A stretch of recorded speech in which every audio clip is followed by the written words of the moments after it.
Nous avons encore la joie d'être là aujourd'hui. Nous continuons avec nos conférences. Et hier, nous étions en train de voir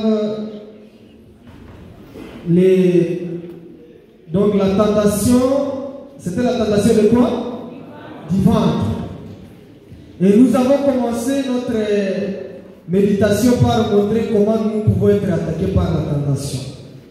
Mais avant de faire la petite révision, nous allons éviter le Saint-Esprit de demeurer dans nos cœurs pour que les leçons que nous voulons encore apprendre à partir d'aujourd'hui, demain et le lendemain, puissent demeurer à nous jusqu'à l'éternité. Prions. Notre Dieu, notre Père, nous te remercions parce que tu as encore beaucoup de choses à nous apprendre. Et sois avec nous et dirige-nous.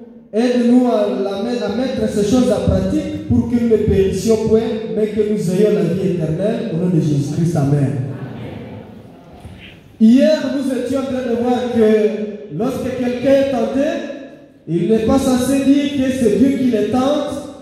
Si nous succombons dans les diverses tentations, c'est suite à notre attention. C'est lorsque nous sommes attirés par notre propre quoi? Convoitise. Donc nos désirs qui ne suivent pas de règles. Donc nos désirs qui sont immodérés. Et hier, j'étais en train de vous montrer que il y a plusieurs personnes qui marchent contrairement à la loi de Dieu et surtout au salut trouvé en Jésus-Christ sur la croix du Calvaire. Et ces hommes sont conduits par leur ventre. Et le verset ici nous a dit, de Philippiens 3, 19, nous a dit, la fin de ces hommes-là, c'est la perdition, parce qu'ils adorent quoi? Leur ventre. Ils ont pour Dieu quoi? Leur ventre. Ils mettent leur gloire dans les choses honteuses. Ils pensent seulement aux choses de la terre. Donc c'est leur appétit qui conduit leur caractère, leur vie. Ils disent, ça c'est vraiment délicieux, ça c'est vraiment doux, et si ça ne fait pas mal là-dedans, c'est que je peux facilement consommer. Ils n'ont pas pour Dieu, ils n'ont pas pour règle la parole de Dieu.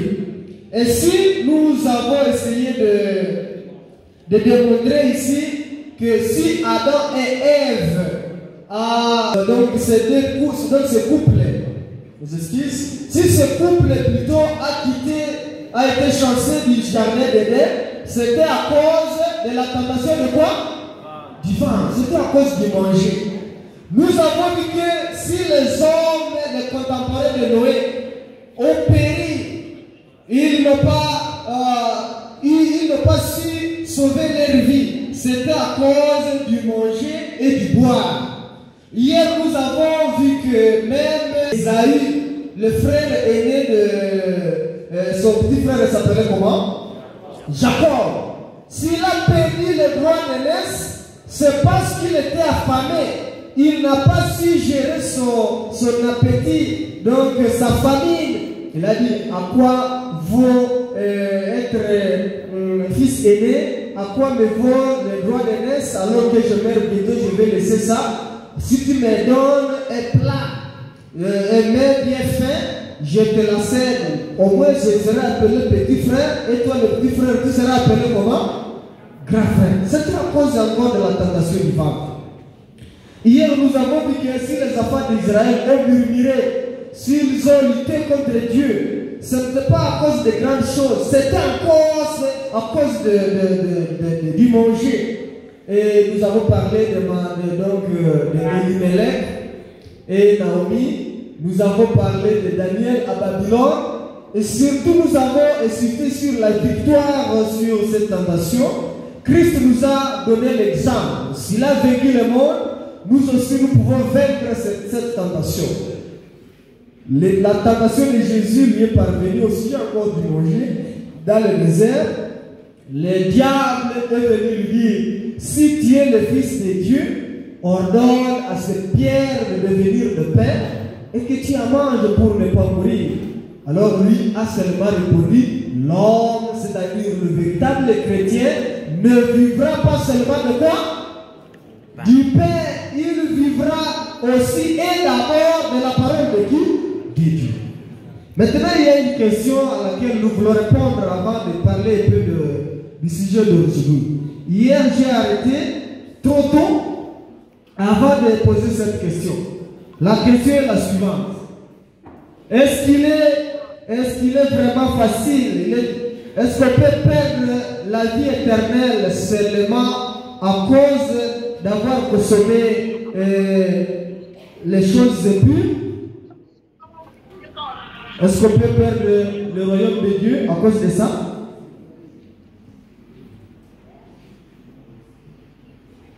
Peut-on perdre la vie éternelle parce qu'on a consommé les aliments impurs? Le royaume de Dieu est gratuit, n'est-ce pas? La Bible a fait que quiconque dans la société croit à lui ne périsse point, mais qu'il ait quoi? La vie éternelle. Est-ce que les aliments, hier nous avons vu que l'autre s'est déconduit à cause d'avoir bu donc l'alcool et il a bouché ses propres filles, donc sa conscience était déjà morte. Maintenant, est-ce qu'on peut réellement perdre le royaume des cieux à cause du manger et du boire? Faisons un vote. Combien disent personne ne peut perdre la vie éternelle à cause de cela? Je vois ici 0. Et ceux qui disent qu'on peut perdre le royaume des cieux à cause du manger et du boire sont au nombre de combien? Je le vois nombreux. Ok, maintenant voyons voir ce que dit la Bible. En Matthieu 24, le verset 37, voici ce qui est écrit ici. Ce qui arriva du temps de Noé arrivera encore à l'avènement du Fils de l'homme. Qu'est-ce qui s'était passé au temps de Noé? Car dans les jours qui précédèrent le déluge, les hommes mangeaient. Voilà les verbes qui sont là. Les verbes faisaient quoi? Et les hommes faisaient quoi plutôt? Les hommes mangeaient. Et les hommes faisaient quoi encore? Ils buvaient. Les hommes mariaient leurs enfants jusqu'au jour où Noé est entré dans l'arche. Voilà l'arche de l'autre côté là. Est entré dans l'arche et il ne se doutait de rien jusqu'à ce que les eaux, les grandes eaux, c'est-à-dire le déluge vint et les emporta tous. Il en sera de même à l'avènement du Fils de l'homme. Il en sera de même à l'avènement du Fils de l'homme. Que feront les hommes? Les hommes mangeront et les hommes feront quoi? Ils vont boire, ils se marieront et feront aussi des choses sans se rendre compte. Est-ce que manger était péché? Et boire aussi. Est-ce qu'il y a des péchés dans le manger et dans le boire? Pourquoi maintenant Dieu a fait périr toutes ces personnes ici? Vous les voyez là. Ça c'est la minorité, mais la plupart est déjà dans les eaux là-dedans. Et c'était une pluie universelle. Le déluge, c'était universel. Il a embrasé toute la terre, et donc tous les continents. Et de tous ces hommes-là, le reste, donc les rescapés étaient seulement au nombre de combien? De 8, ceux qui sont entrés dans cette arche-là. Maintenant, si les hommes mangeaient et buvaient, pourquoi Dieu les a fait périr alors qu'aujourd'hui nous mangeons et nous buvons? Cela signifie qu'ils ont mangé contrairement aux prescriptions de la parole de Dieu. Ils ont bu ce que la parole de Dieu nous défend de boire. Ils se sont mariés contrairement aux prescriptions divines. C'est pourquoi, lorsque nous lisons la Bible, Dieu avait déjà donné une instruction claire au sujet du manger et du boire. Juste avant d'entrer dans l'arche, il a lancé un appel solennel à tous les habitants de la terre disant: vous entrerez dans cette arche, mais vous ne serez pas seuls, vous allez prendre des animaux purs. Et il a dit ici, c'était au singulier, il a dit: tu prendras auprès de toi 7 couples de tous les animaux qui sont comment? Purs. Et tu prendras le mâle et total, chaque espèce d'animal pur, le total d'animal pur par espèce, c'est un nombre de combien? 14. 7 le mâle et 7 le féminin. Donc là, le femelle. Pourquoi Dieu a-t-il dit cela? C'est lui-même qui déclare qu'il y a des animaux qui sont comment? Purs. Ça, c'est à Genèse, le chapitre 7, au verset 2. Et à part ces animaux qu'il a déclarés purs, qu'est-ce qu'il a dit au verset 2 toujours? Tu prendras encore une paire des animaux qui ne sont pas comment? Purs, donc les animaux impurs. Ce n'est pas l'homme qui a différencié, c'est le Créateur lui-même qui a su distinguer les purs de l'impur. Et je ne vais plus m'attarder là, je vais seulement sauter à un autre élément. Donc les hommes se sont permis à manger pêle-mêle. Plus tard, beaucoup d'années après, l'Éternel Dieu a continué avec ses restrictions. Il a dit ce qui suit à Lévitique 3, le verset 17. Il a dit, ceci sera une loi perpétuelle pour tous vos descendants. Ceux-ci sont les descendants de Noé, après donc les déluge. Maintenant ici il s'adresse au peuple particulier. Il dit, dans tous les lieux où vous habiterez, vous ne mangerez quoi? Ici à la fin, vous ne mangerez pas quoi? Ni graisse, ni quoi?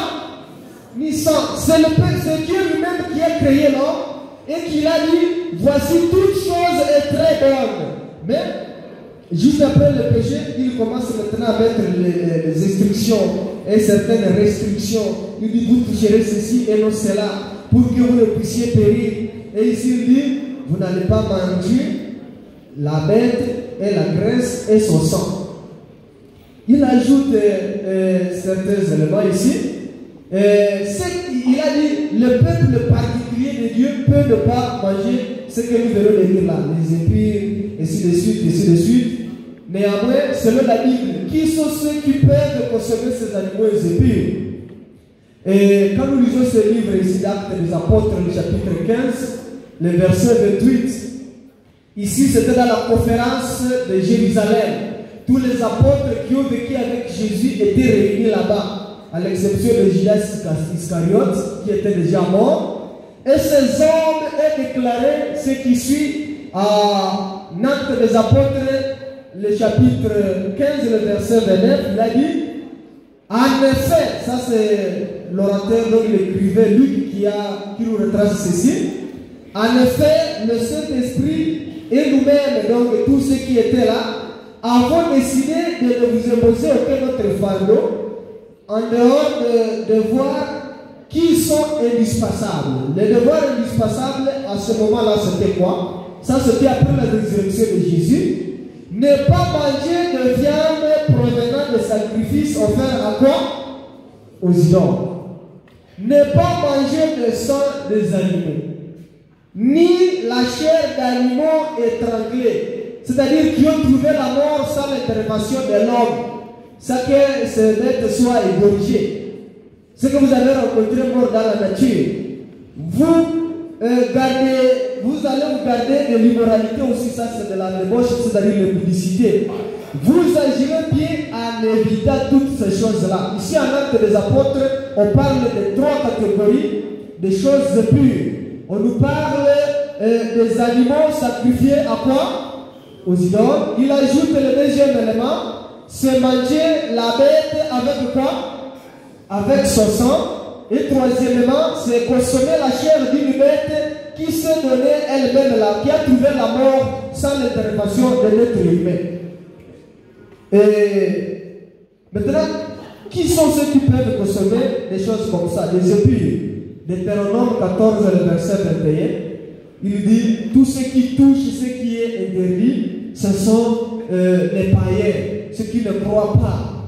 Deutéronome 14 à 21 dit ceci, vous, en tant que peuple de Dieu, vous ne mangeriez d'aucune bête morte, et si, comme peuple, tu la donneras plutôt à l'étranger qui sera là tes portes, afin qu'il la mange, tu la vendras à un étranger, car toi, tu es un peuple saint, et tu ne t'appartiens pas à toi seul, tu appartiens à qui maintenant?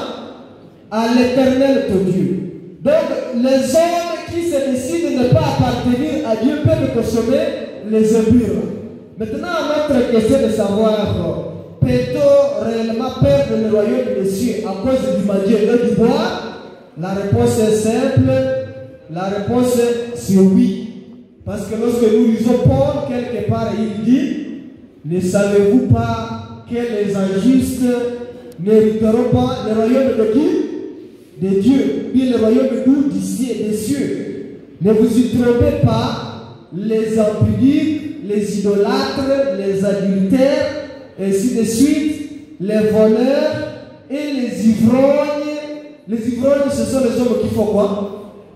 Qui prennent des stupéfiants, des choses qui abîment leur intelligence, leur conscience, les valium, la boisson enivrante, et ainsi de suite. Tous ces hommes-là et les ravisseurs, la conclusion dit quoi? Tous ces hommes-là, est-ce qu'ils hériteront le royaume de Dieu? Ils n'hériteront pas le royaume des cieux. Il y a un autre verset ici. Et ce verset ici on retrouve la boisson, et ainsi de suite. Ce verset d'Ésaïe 66. C'est d'ouvrir là. Parce que nous voulions que vous puissiez éviter la tentation du ventre. Que vous ne puissiez pas perdre le royaume des cieux à cause de l'appétit. Comme Adam et Ève ont été chassés du jardin d'Éden à cause du manger et du boire, que personne à ce jour ne perde le royaume des cieux à cause de futilité ici, à cause de l'appétit, de la gourmandise, à cause de la consommation de choses prohibées. Que dit Ésaïe 66, le verset 17? Ce verset dit ce qui suit.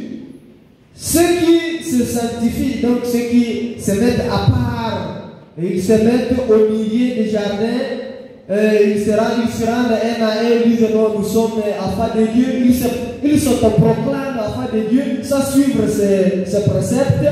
Et finalement, ces hommes qui mangent de la chair des animaux impurs, et ici, l'écrivain d'Ésaïe a précisé l'un de ces animaux impurs, qui mangent de la chair de porc, des choses abominables, qui ajoutent des souris sous toutes leurs espèces. Ici, la Bible déclare, tous ces hommes-là, qu'est-ce qu'ils feront? Périront. Ce n'est pas quelqu'un qui le déclare, mais c'est la déclaration de qui? De l'Éternel. Donc, tous ceux qui consomment les abominations, les graisses, les sangs, et ainsi de suite, les choses étranglées, les bêtes qui se sont étranglées elles-mêmes, les bêtes ici, les souris, les porcs, et ainsi de suite, l'Éternel Dieu dit que tous ces hommes-là feront pas maintenant périront. C'est pourquoi nous sommes venus vous dire que nous devons faire attention, nous maîtrisons notre appétit pour ne pas perdre encore les dons de Dieu qui nous est donné gracieusement la vie éternelle. Maintenant, quand j'étais en train de lire ce verset ici, je me suis dit, beaucoup de gens pensent que c'est l'affaire de l'église adventiste, bien c'est l'affaire d'une secte, des peuples particuliers. C'est pour toutes les personnes qui se disent afin de qui? Afin de Dieu. Maintenant, faites attention. Avant que Christ ne revienne, il y aura une grande tribulation dans les derniers jours. On entendra parler de guerre, de la paix, donc de mouvements de guerre. On entendra parler de la famine. On entendra parler de toutes choses, toutes sortes d'événements sur cette terre. Et surtout, la plus grande chose, ce sera la persécution de ceux qui suivent la loi de Dieu. Maintenant, avant que cela n'arrive, j'ai parcouru le livre d'Apocalypse. C'est maintenant la leçon que je vais maintenant vous donner dans quelques minutes. Apocalypse 7. Ici, j'ai trouvé un élément très très important. Soyez tout oreilles et tout yeux pour voir ce qui est écrit. Apocalypse chapitre 7, le verset 2 et le verset 3. Ici, nous y voyons le versement de sceaux dans l'Apocalypse, dans la révélation de l'apôtre Jean. Ici, voici ce qui est écrit. Il a vu un autre ange qui montait du côté du soleil levant, donc de l'est, et qui tenait le sceau du Dieu vivant. Il avait le sceau dans sa main. Et cet ange criait d'une voix forte aux 4 anges à qui il avait été donné le pouvoir de faire le mal, c'est-à-dire de détruire la terre et la mer et tout ce qui s'y trouve. Maintenant, qu'est-ce que l'ange a dit? Qu'est-ce que la voix a dit? Qu'est-ce que cette grande voix a dit à cet ange? C'est le verset 3. Le verset 3 dit ceci: ne faites pas du mal à la terre, ni à la mer et aux arbres, jusqu'à quel moment? Disons ce qui est là, à rouge, jusqu'à quel moment? Jusqu'à ce que nous ayons marqué du sceau les fronts des serviteurs de qui? De Dieu. Je vous dis que si le peuple de l'ancien temps a péri au temps de Noé, c'était à cause du manger et de quoi aussi? Et du boire, et du mariage pervers, donc déréglé. L'homosexualité, la pédophilie, et ainsi de suite, la polygamie, la polyandrie, toutes ces diversions donc, en matière de mariage, ce qui se vit encore aujourd'hui. Maintenant, avant que le Christ aussi ne vienne, avant qu'il ne dise, n'ordonne à ses anges de faire du mal à la terre, alors donc Jean a entendu parler d'un avertissement disant: ne faites pas le mal, donc ne détruisez pas la terre, ne détruisez pas la mer, ne détruisez pas les arbres, avant que nous n'ayons marqué du sceau de Dieu, le serviteur de Dieu. Donc, avant que la terre ne soit détruite à la fin du temps, les serviteurs de Dieu auront un sceau. Auront quoi? Un sceau. Une marque qui va les distinguer des autres qui ne tiennent pas compte de la parole de Dieu. Ce sceau, c'est quoi? Quand j'étais en train de lire la Bible, j'ai trouvé donc l'arrière-plan de ce scellement dans le livre d'Ézéchiel. Ézéchiel, chapitre 9. Ici, c'est le prophète de l'ancien temps, mais il a presque vu la même chose. Il a dit: la gloire du Dieu d'Israël s'éleva du chérubin sur lequel cette gloire était. Et l'Éternel Dieu lui dit: passe au milieu de la ville. Ici, c'était la ville ancienne, la Jérusalem, de Palestine là. Passe au milieu de la ville et fait une marque sur les fronts des hommes. Et ces hommes, quelle est leur caractéristique? Ce sont ceux qui soupirent et qui gémissent à cause de toutes les abominations qui s'y commettent. Donc les hommes qui ne sont pas contents quand ils voient les hommes commettre l'erreur. Quand ils voient les hommes faire ce qui n'est pas dans la Bible, leur cœur ne sont pas joyeux. Ils se mettent à gémir, ils disent: jusqu'à quand, Seigneur? Alors, ces hommes-là, qui n'aiment pas la propagation du mal, vont recevoir le sceau de Dieu. Maintenant, voyez ce qui est écrit ici. C'est ici où je suis. Et il dit aux autres, c'est-à-dire aux autres anges qui étaient à côté: passez après celui-là qui va marquer les gens dans la ville et frappez. Que votre œil soit sans pitié, sans miséricorde. Tuez, détruisez les vieillards, les jeunes, les hommes, les vierges, les enfants, les femmes. La seule condition: n'approchez pas quiconque aura sur lui quoi? La marque. Et commencez d'abord par le sanctuaire, pardon, commencez par la maison de Dieu. Donc, avant que le monde ne soit détruit, le peuple de Dieu recevra une marque distinctive qui le sépare des autres qui ne suivent pas la loi de Dieu. Maintenant, le sceau de Dieu, c'est quoi? Cette marque qui va nous différencier, qui va différencier le serviteur de Dieu des serviteurs du diable, qui va distinguer les hommes de Dieu des autres. C'est quoi? Quand nous lisons la Bible, nous allons trouver que le sceau. Quand vous voyez, donc suivant là, on a mis et communiqué, vous pouvez facilement connaître qui a écrit le communiqué s'il y a un sceau. Ce soit, ça doit être soit le chef de promotion, soit les doyens des facultés, soit le secrétaire académique, soit le président du collège, soit le recteur. À partir du son, vous pouvez les remarquer facilement. Donc, les sons, c'était signe d'appartenance. Les sons, c'est aussi un signe de sélection. Vous pouvez sélectionner, vous dites, sur lesquels je vais marquer le son, c'est cela que je vais utiliser. Les sons peuvent aussi signifier un signe d'approbation, les choses que vous avez approuvées. Donc, les choses que vous voulez, vous mettez aussi votre son. C'est pourquoi à la fin des cycles, le jury peut signer peut sceller votre travail de fin de cycle. C'est ce qu'on appelle signe d'approbation. En tout cas, nous approuvons que ce document est véritable, il peut être lu et divulgué. Maintenant, le sceau de Dieu, c'est quoi?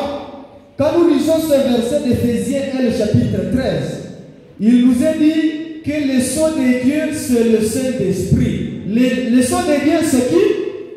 C'est le Saint-Esprit. Lisons ça ensemble. N'attristez pas le Saint-Esprit de Dieu. Le Saint-Esprit de Dieu par lequel vous avez été comment? Scellés pour le jour de la rédemption. C'est-à-dire, nous vous appelons à être prudents, à ne pas attrister le Saint-Esprit de Dieu par lequel vous avez été scellés pour le jour de votre salut.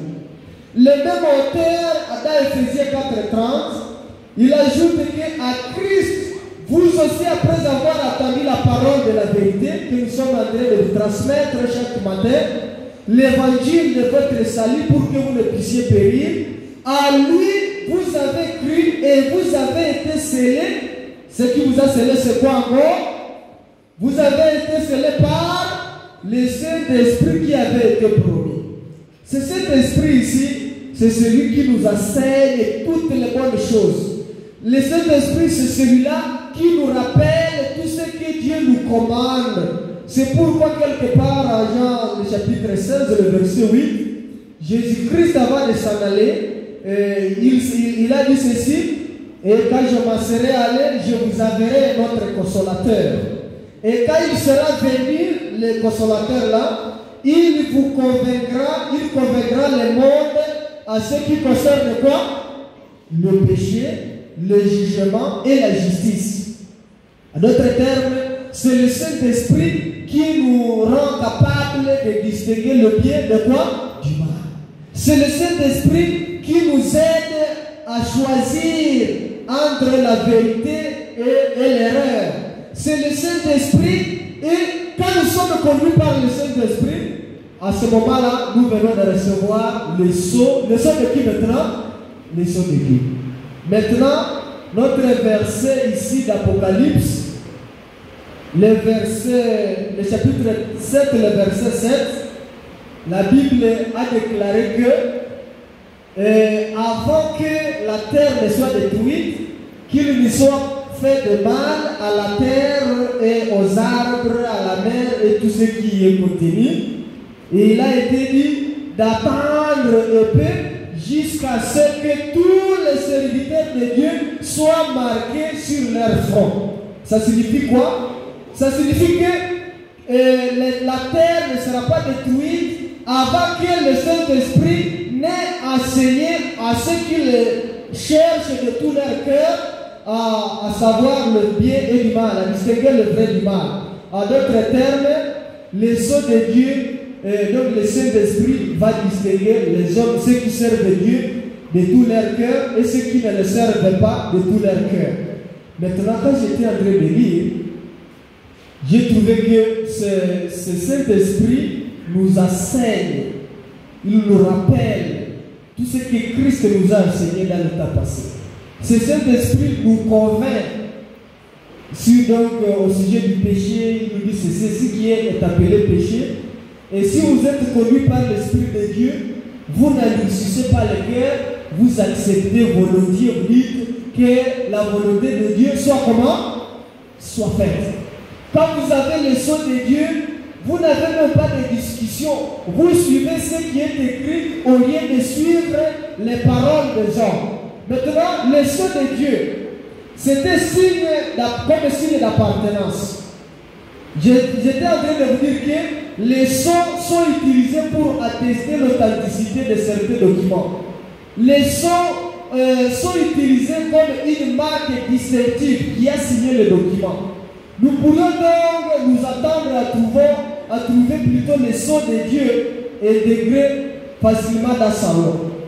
Essayez d'ouvrir vos Bibles, je n'ai pas écrit ce verset ici. Ouvrez vos Bibles dans Exode chapitre 20. Là, nous lisons si l'Esprit de Dieu nous conduit où et comment pour reconnaître les enfants de Dieu. Le 4e commandement contient certains éléments qui nous montrent les sons authentiques de Dieu vivant. Et c'est le Saint-Esprit qui nous aide à suivre cette prescription. Ouvrez vos Bibles, nous lisons Exode chapitre 20.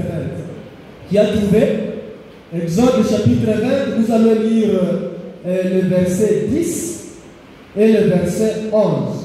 Parce que souvent nous commençons au verset 8. Et là il est écrit: souviens-toi du jour du repos pour le sanctifier. Les versets qui suivent disent: car à 6 jours l'Éternel Dieu a fait le ciel et la terre, et quoi aussi? Et tout ce qui s'y trouve. Les versets qui suivent nous disent: ainsi tu ne feras aucun ouvrage, toi et tes serviteurs, et ainsi de suite. Maintenant, voyons comment ce commandement est comparé au son de Dieu. Quand j'étais en train de lire, j'ai trouvé que le verset 10 montre qui est Dieu. Quand vous lisez les sons, il sera dit République démocratique du Congo, ministère de l'enseignement supérieur et quoi aussi? Universitaire. Et on vous montre l'institution, on dit, bien que c'est dans la République, dans le ministère de l'enseignement supérieur et universitaire, c'est à l'Institut supérieur des techniques médicales de Lukan. Donc c'est en train de vous diriger. Vous n'allez plus, vous n'irez plus à Lubumbashi, vous serez à l'USTM Lukan. Et vous n'allez pas toquer dans sur toutes les portes de l'USTM Lukan. On va écrire direction générale, donc c'est le DG, soit on va écrire secrétaire général académique. Maintenant aussi, le 4e commandement de Dieu nous montre les signataires. Il dit, le nom du signataire c'est Dieu lui-même, car à 6 jours l'Éternel ton Dieu. Voilà les noms qui se retrouvent dans le son de Dieu. C'est l'Éternel qui Dieu, comme secrétaire général académique. Ça c'est le titre maintenant. Le titre. Qu'est-ce que Christ a fait? Qu'est-ce que notre Dieu a fait pour que nous puissions considérer ce 4e commandement comme le son de Dieu? Et la Bible nous dit: car à 6 jours l'Éternel, c'est-à-dire son nom, ton Dieu, qu'est-ce qu'il a fait? Il a créé les cieux et la terre. Donc ce titre, à d'autres termes, l'Éternel Dieu était créateur. L'Éternel Dieu, c'est le créateur des cieux et de quoi aussi? Et de la terre.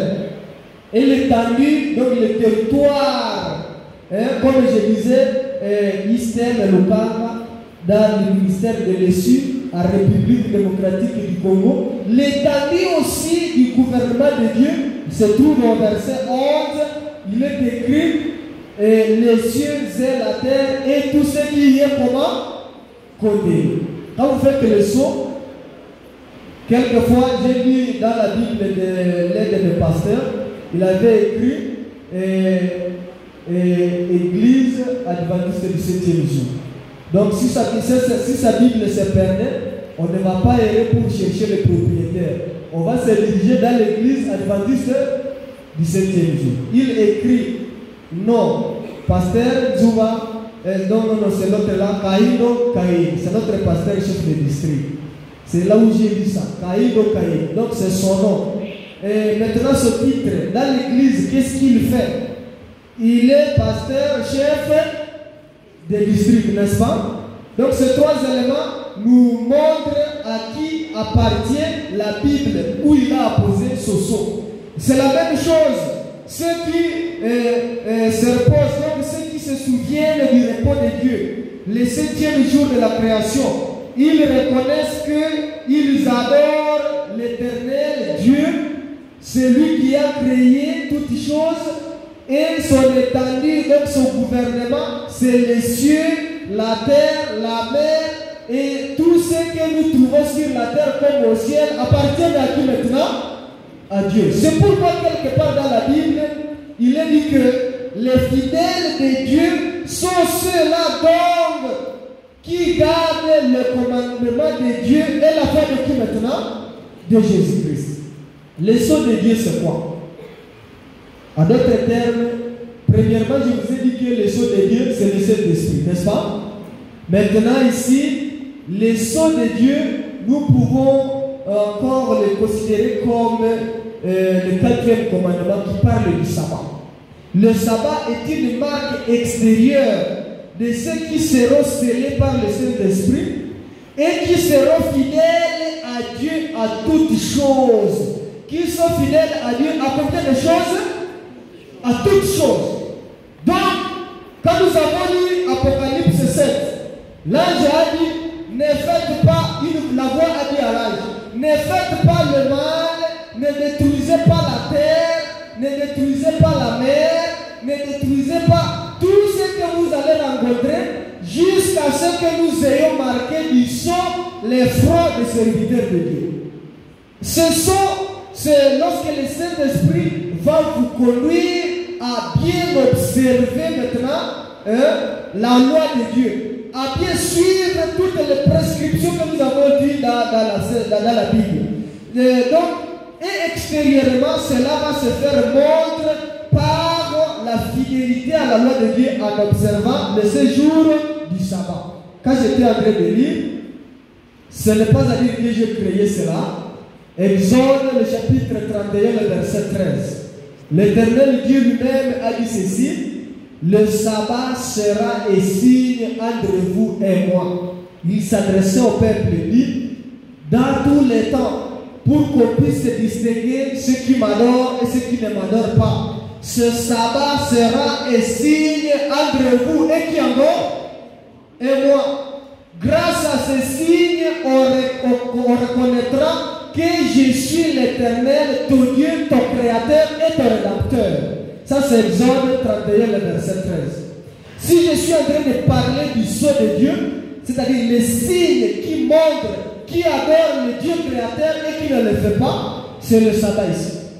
C'est le signe entre Dieu et nous comme son peuple. C'est grâce à ce signe que nous serons reconnus enfants de Dieu et qu'il sera reconnu comme notre créateur. Un autre verset est ici, et c'est ce verset ici qui se retrouve en Hébreu le chapitre 4. Écrivez celui-là.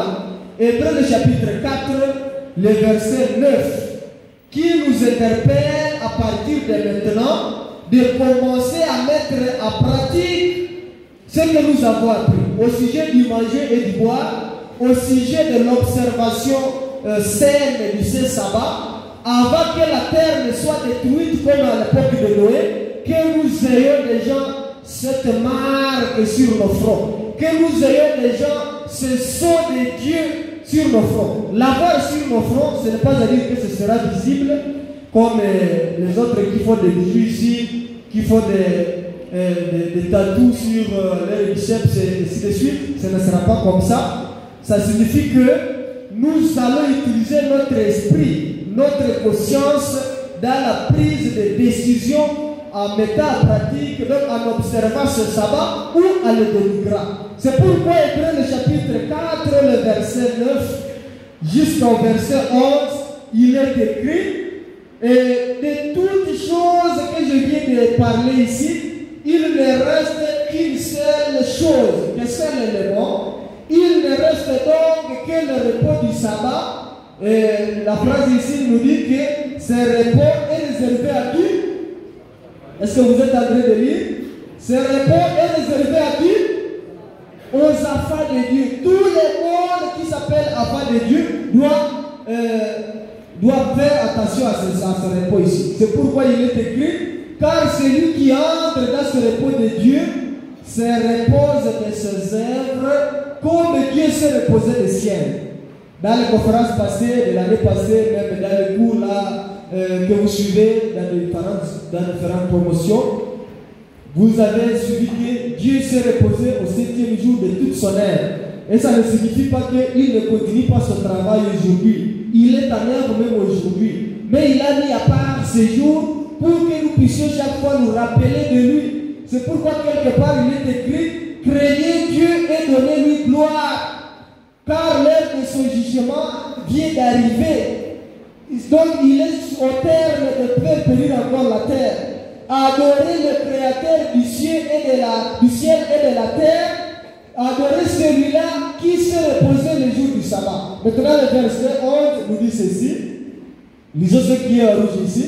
C'est une interpellation. Ça dit quoi? Efforçons-nous donc de faire quoi? D'entrer où? Dans ce repos. Ce n'est pas facile. Donc nous devons nous faire violence d'entrer dans ce repos. Nous devons commencer à partir de maintenant à entrer dans ce repos. Ici c'est afin que, au lieu de faire que, afin que personne ne tombe en donnant le même exemple de désobéissance comme dans le temps passé. Les hommes d'antan, à l'époque de Noé, à l'époque des Israélites, à l'époque de Jésus, ils se sont permis de ne pas suivre la parole de Dieu. C'est pourquoi ils ont péri. Encore, bientôt la parole de Dieu dira ça n'est fait. En d'autres termes, c'est fini. Que le méchant continue avec sa méchanceté et que le juste continue avec sa justice. Et avant que ces paroles ne soient dites, donc les hommes de Dieu seront déjà mis à part. Et la marque qui va les distinguer des autres, c'est le sceau de Dieu. Le sceau de qui? Le sceau de Dieu. Et le sceau de Dieu, c'est le Saint-Esprit qui va chaque fois les rappeler. On ne prend pas ceci, on ne mange pas ici, on ne boit pas comme ça. Voici la manière dont on peut se reposer. Et ce que sera la marque extérieure qui montrera, qui prouvera que réellement ceux-ci sont les enfants de Dieu, c'est le repos du sabbat. C'est pourquoi ici il est dit, il reste donc le repos du sabbat. Et ce repos n'est pas pour tout le monde, même pour les incrédules. C'est un repos réservé spécifiquement aux enfants de qui? De Dieu. Ici, on ne parle pas d'une dénomination, d'une église. Donc, c'est tout le monde sur la terre qui s'appelle afin de qui? Afin de Dieu. Et avant que cette terre soit détruite, il aura déjà cette marque sur son front. C'est-à-dire, sa conscience le conduira à observer le sabbat scrupuleusement selon les normes. Et ici, celui qui entre dans le repos de Dieu se repose de ses œuvres. Comme Dieu se reposer plutôt des ciels. Et si aujourd'hui, efforçons-nous donc d'entrer dans ce repos, afin que personne ne tombe dans cette désobéissance du temps passé. Parce que lorsqu'il vient, ce ne sera pas maintenant le moment de nous convertir, ce ne sera pas le moment maintenant de la mettre en pratique. Nous devons commencer à partir de maintenant. Parce que quand il vient, il va distinguer les siens de ceux qui ne lui appartiennent pas. Il va distinguer ses serviteurs de ceux qui ne le sont pas sur base de ces signes. Et ces signes, c'est le sabbat de Dieu qui nous montre que nous adorons le Dieu créateur qui a fait les cieux et la terre. Et c'est lui qui nous a sauvés et c'est lui qui vient bientôt nous prendre. C'est pourquoi ce matin, je voudrais qu'avant que le Christ ne revienne, nous soyons marqués de ce sceau, que nous puissions lui appartenir, que nous puissions être parmi ce peuple qu'il appelle saint, que nous persévérions en suivant ses commandements, ses préceptes. Puisse l'Éternel Dieu être avec vous, que l'Éternel Dieu vous aide à distinguer le bien du mal, et que ce Saint-Esprit vous scelle de ce sceau. Et que ce Saint-Esprit vous dirige à décider à partir de maintenant suivre sa volonté au nom de Jésus-Christ. Amen. Voudriez-vous appartenir à ce peuple qui sera épargné quand Jésus revient? Si telle est votre décision, vous pouvez vous mettre debout au prier. Parce que nous ne voudrions pas que vous perdiez votre vie à cause du manger et du boire, à cause de continuer vos activités le jour du sabbat. Que lorsque le sabbat approche, quand il est vendredi, vous vous rappeliez du Créateur. Parce qu'il vient détruire tous ceux qui ne croient pas encore en son nom. Et le sabbat, c'est le signe extérieur qui montre ceux qui adorent Dieu et ceux qui ne l'adorent pas. J'invite le pasteur pour une prière de consécration, une prière d'appel. Quand vous venez de vous mettre debout, priez que l'Éternel appose son son sur votre front. Sur votre quoi? Sur votre front. Que vous décidiez à partir de maintenant à observer le sabbat de l'Éternel. Ce n'est pas le sabbat des Adventistes, c'est le sabbat de qui maintenant? De l'Éternel. Et avant qu'il ne détruise la terre, ceux-là seuls qui observent ces jours et qui suivent scrupuleusement la loi au sujet du manger, du boire, le salut à Jésus-Christ par la grâce qui nous pousse à faire de bonnes œuvres, ce sont ceux-là qui seront épargnés. Que l'Éternel vous épargne de ces fléaux de la fin des temps au nom de Jésus-Christ. Amen.